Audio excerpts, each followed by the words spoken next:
Guys, इस तरह से हमने समझा कि यू यदि एक वचन में भी हो तब भी उसके साथ वॉज का यूज़ नहीं होगा। अब हम इसके एग्जाम्पल देखते हैं।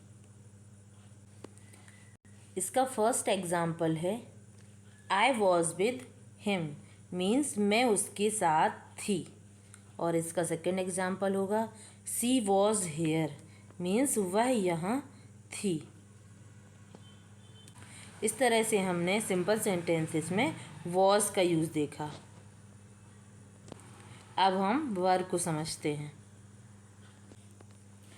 अब हम आगे देखते हैं WERE वर, मतलब थे। कुछ लोग इसे वेयर भी बोलते हैं, जो कि गलत होगा।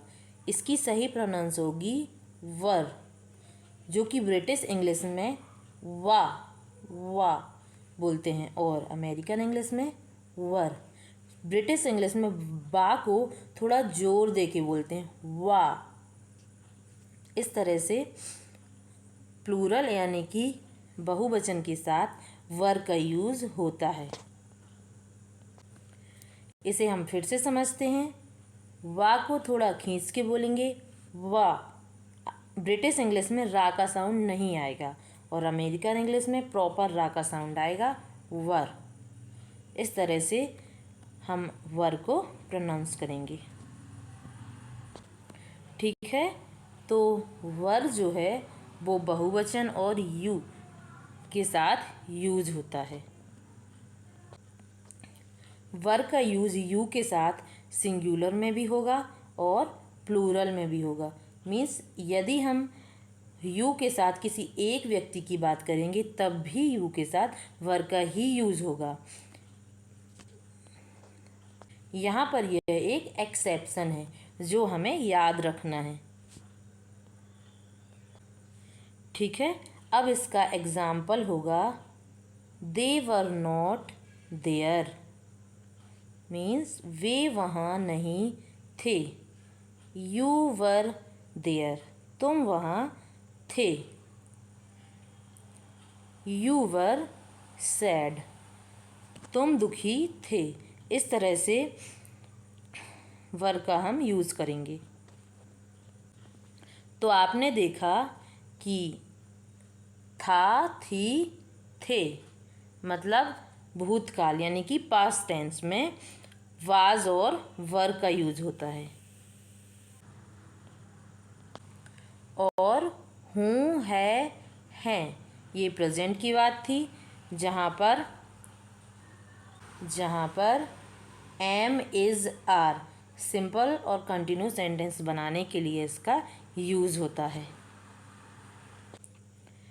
गाइस, इंग्लिश बोलने की शुरुआत करने के लिए ये वर्ड बहुत ही ज़्यादा इम्पॉर्टेंट होते हैं। अब अगला है WILL, विल वी। इसकी प्रोनाउंस होती है विल वी, जिसका मीनिंग होगा होगी और होंगे। होगा यूज़ होगा लड़के के लिए, होगी यूज़ होगा लड़की के लिए और होंगे एक से अधिक यानी कि प्लूरल के लिए। इसका यूज़ सभी के साथ होगा, आई, वी, यू, दे एक्सेट्रा सभी के साथ विल वी का यूज़ हम करेंगे। लेकिन यहाँ पर एक अपवाद है, SHALL, शैल वी इसे हम पढ़ेंगे, जिसका मतलब भी होगा, होगी, होंगे ही होता है। और इसका यूज़ आई और वी के साथ होगा। तो इस तरह से हम आई और वी को छोड़ करके सभी के साथ विल वी का यूज़ कर सकते हैं।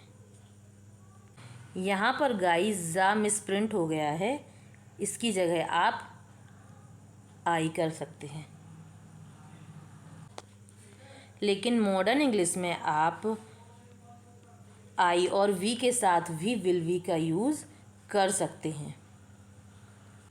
मीन्स जब हम मॉडर्न इंग्लिश की बात करेंगे तब सभी के साथ विल वी का यूज़ होगा। अब हम एग्ज़ाम्पल देखते हैं। ही, सी, दे, विल, वी, देयर। मतलब हम किसी भी वर्ड का यूज़ कर सकते हैं। यहाँ पर ही भी यूज़ कर सकते हैं, सी भी यूज़ कर सकते हैं, दे भी यूज़ कर सकते हैं। अब मान लो हम ही लेते हैं, ही विल बी देयर, तो इसका मतलब होगा वह वहाँ होगा।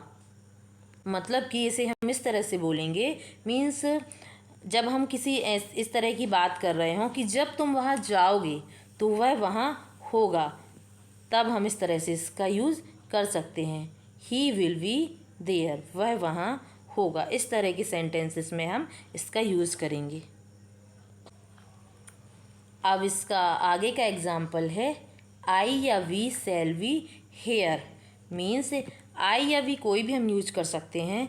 आई शैल वी हेयर मीन्स जब तुम यहाँ आओगे तब मैं यहाँ हूँगी।